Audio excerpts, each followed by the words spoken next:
Hello students, today's topic is when circuit contain inductor and capacitance। यानी हमारा एक AC circuit है जिसमें आपका एक इंडक्टर लगा हुआ है जिसका इंडक्टेंस आपका L है और एक हमारा क्या है कैपेसिटर लगा हुआ है जिसकी कैपेसिटेंस हमारी क्या है C है।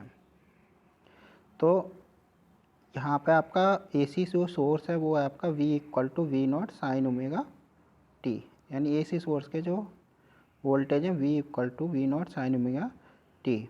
The voltage across the inductor is VL and the voltage across the capacitor is VC. As we know that the voltage in the capacitor is lags by the current by pi by 2, यानी आपका capacitor में जो voltage होते हैं वो current से क्या है पाई बाई 2 फेज़ में क्या है लैग्स रहता है। दूसरा आपका जो इंडक्टर है उस इंडक्टर में आपके जो वोल्टेज होते हैं वो वोल्टेज आपके करंट से लीड्स होते हैं बाई पाई बाई 2। तो यहाँ पे हमने क्या एक डायग्राम बना लिया है कि ये करंट की डायरेक्शन हो गई और जो आपका वोल्टेज क्या है लीड्स है आपका VL आपका क्या है लीड्स है किससे करंट से पाई बाई 2 एंगल, और जो VC है वो आपका लैग्स है बाय द करंट। तो यहाँ पे आपका क्या है नेट हमने मान लिया है। तो यहाँ पे देखिएगा VL और जो VC हैं एक दूसरे के क्या है अपोजिट हैं, तो नेट जो होगा इसका पोटेंशियल डिफरेंस तो वो हमने V मान लिया, तो V इक्वल टू हो जाएगा VL minus VC। So that we know that VL is equal to IXL and VC is equal to IXC. So that V equal to VL minus VC, तो V equal to IXL minus IXC, I common ले लेंगे तो V equal to IXL minus XC। Now V upon I is equal to XL minus XC. V upon I is known as Z, it means impedance of the circuit, so that impedance is equal to XL minus XC या Z equal to omega L minus 1 upon omega C। The phase difference between the resultant voltage and the current is 90 degree या फिर हम pi by 2 बोल सकते हैं। Now case first, if XC is greater than XL then the current leads the voltage by pi by 2। Case second, if XC is less than XL then the current lags the voltage by pi by 2। Case third, if XL equal to XC then impedance Z equal to 0। In this condition the current in the circuit is V upon Z equal to infinity, the current is flow in the circuit is infinite, so that this condition is known as electric resonance।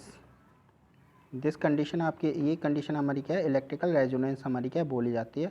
तो electrical resonance में आपका क्या होता है XL equal to होता है XC, तो omega L equal to 1 upon omega C, omega की वैल्यू रख देंगे हम 2 pi nu L 1 upon 2 pi nu C, so that nu square is equal to 1 upon 4 pi square LC, so that nu equal to 1 upon 2 pi under root LC। This is called the resonant frequency, ठीक है ना।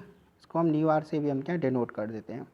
When circuit contain inductor capacitor and the resistance in series, यानी अब एक ऐसा circuit है जिसमें आपका L C और R दोनों आपके क्या प्रेजेंट हैं, so that the source of AC is V equal to V naught sine omega T.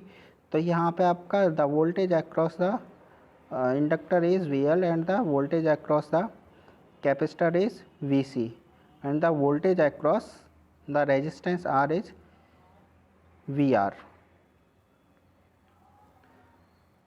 so that अब यहाँ पे आपका क्या है VL आपका क्या है पाई बाई 2 आपका लीड्स रहेगा करंट से, और VC आपका क्या रहेगा पाई बाई 2 लैग्स रहेगा करंट से, और जो VR और जो I हैं वो आपके क्या हैं सेम आपके क्या हैं डायरेक्शन में रहेंगे, यानी सेम फेज में रहेंगे। We know that VR is equal to IR and VL equal to IXL and VC equal to IXC, so that the resultant voltage V square equal to V R square plus V L minus V C का whole square, या V square equal to I square R square plus I X L minus I X C का whole square, so that V square equal to I square common आ जाएगा, तो R square plus X L minus X C का whole square, या फिर V equal to I under root में R square plus X L minus X C का whole square, so that V upon I is equal to R square plus X L minus X C का whole square. Now V upon I is known as impedance of the circuit, so that impedance of the circuit is equal to under root R square plus X L minus X C का whole square. X L और X C की value हमने यहाँ put कर दी है, तो Z equal to हो जाएगा आपका under root R square plus omega L minus omega C का whole square. The phase difference between the voltage and current is phi, so that tan phi equal to V L minus V C upon R. It means I X L minus I X C upon I R, I से I आपका cancel हो जाएगा common लेकर के, so that tan phi equal to X L minus X C upon R, या फिर omega L minus one upon omega C upon R. ना कुछ कंडीशन है. पहली केस है आपका when X C is greater than X L then phi is negative, the current leads the voltage by phi. It means I equal to I naught sine omega t plus phi. Case second, if xc is less than xl then phi equal to positive, then the current lags the voltage by phi. It means I equal to I naught sin omega t minus phi. Now case third, if xl equal to xc then tan phi equal to 0 या phi equal to 0. This condition voltage and current are in same phase and z equal to under r square plus 0. It means equal to r. Therefore, impedance is minimum and the current is maximum.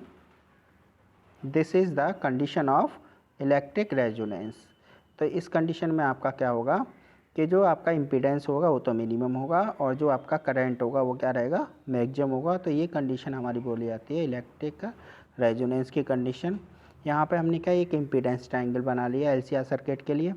तो यहाँ पे आपका ये phase है आपका, ये are और ये इम्पीडेंस हो जाएगा Z X L minus X C, so that Z equal to under root R square plus X L minus X C का होल स्क्वेयर और tan phi equal to X L minus X C upon R. Now electrical oscillations in LC circuit.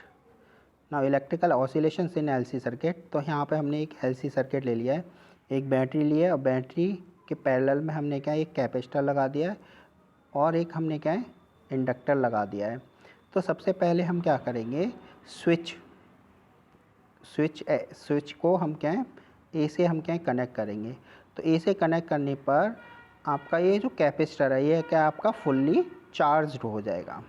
जैसे ही आपका capacitor fully charge हुआ, मान लीजिए आपका इसमें जो मैक्सिमम जो आपका चार्ज स्टोर हो रहा है वो आपका क्यू नॉट चार्ज स्टोर हो रहा है. जैसे ये फुल्ली चार्ज होगा तो इस सर्किट में करंट फ्लो होना क्या हो जाएगा, बंद हो जाएगा. ठीक है.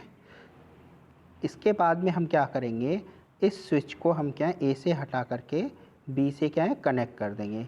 बी से कनेक्ट कर देंगे तो इस इंडक्टर के कारण आपका क्या है कैपेसिटर आपका डिस्चार्ज होना क्या है शुरू करेगा.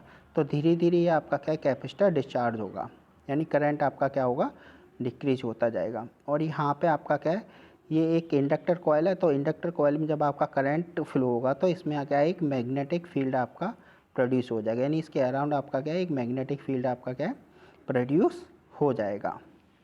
ठीक है. जैसे ही आपका मैग्नेटिक फील्ड आपका प्रोड्यूस हुआ, ठीक है, मैग्नेटिक फील्ड प्रोड्यूस हुआ तो इसके अंदर जो आपकी क्या एनर्जी, यानी जो एक कैपेसिटर की जो एनर्जी थी हाफ क्यू स्क्वायर अपॉन सी, वो आपकी कन्वर्ट हो जाएगी किस में, आपकी मैग्नेटिक फील्ड में. ठीक है ना. तो इसमें आपकी जो एनर्जी स्टोर होगी वो आपकी क्या होगी half L I not square. ठीक है ना. मैक्सिमम जो है हमारा करंट आपका आई नॉट फ्लो हो रहा है तो half L I not square आपकी क्या एनर्जी इसमें स्टोर हो जाएगी. जैसे ही यहाँ पे आपका करंट आपका धीरे धीरे डिक्रीज होगा, ठीक है, तो फिर क्या होगा इसमें जो आपका मैग्नेटिक फील्ड जो प्रोड्यूस हुआ है वो करंट के डिक्रीज होने का क्या करेगा, अपोज करेगा. ठीक है.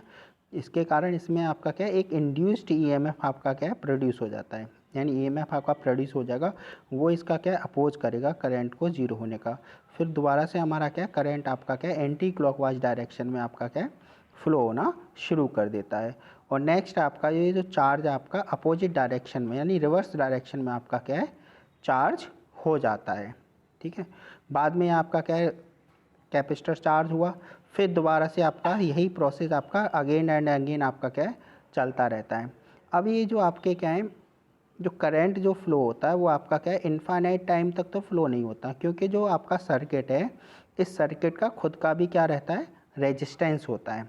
ठीक है ना, खुद का रेजिस्टेंस होने के कारण इसकी जो एनर्जी है वो धीरे धीरे आपकी क्या है डिक्रीज होती जाती है, और बाद में आपका जो ऑसिलेशंस जो होते हैं यानी जो करंट होता है धीरे धीरे क्या है डिक्रीज हो जाता है और ज़ीरो हो जाता है। तो यहाँ पे ये आपका क्या है एलसी ऑसिलेशंस बोले जाते हैं। तो ये आपका क्या है एक डायग्राम हमने दिखाया हुआ है यहाँ पे कि जैसे जैसे आपका मान लो आपका ये पहले आपका कैपेसिटर चार्ज हुआ, फिर आपका इंडक्टर में आपकी एनर्जी स्टोर हो गई। ठीक है, धीरे धीरे आपका करंट क्या है डिक्रीज होता जाएगा और लास्ट में जाके ये आपके क्या है जीरो हो जाएगा। तो ये जो आपके ऑसिलेशंस होते हैं आपके डैम्प्ड ऑसिलेशन होते हैं। ठीक है ना, तो यहाँ पे आपका हम देख लेते हैं कि EMF induced in the inductor equal to L di upon dt and the potential difference across the capacitor equal to Q upon C. There is no source of EMF in the circuit, so that L di upon dt plus Q upon C equal to 0 because I equal to dq upon dt, so that I put the value of I L d upon dt dq upon dt plus Q upon C. Now L d2 q upon dt square plus q upon c equal to 0 या d2 q upon dt square plus q upon L c equal to 0। L का both side में हमने क्या divide कर दिया है। This is the equation first. Now equation of simple harmonic oscillation से d2x upon dt square plus omega square x equal to 0, ये आपकी है सिंपल हार्मोनिक मोशन की इक्वेशन होती है। तो दोनों इक्वेशन का यदि हम कंपैरिजन करें, ठीक है, कंपैरिजन करेंगे तो ओमेगा स्क्वायर इक्वल टू क्या आएगा क्यू अपॉन वो 1 upon L C, so that the omega square equal to 1 upon L C, omega equal to 1 upon under root L C, या 2 pi nu equal to 1 upon under root L C, या फिर nu equal to 1 upon 2 pi under root L upon C. ये आपकी क्या है frequency हमारी क्या है फाइंड हो जाएगी।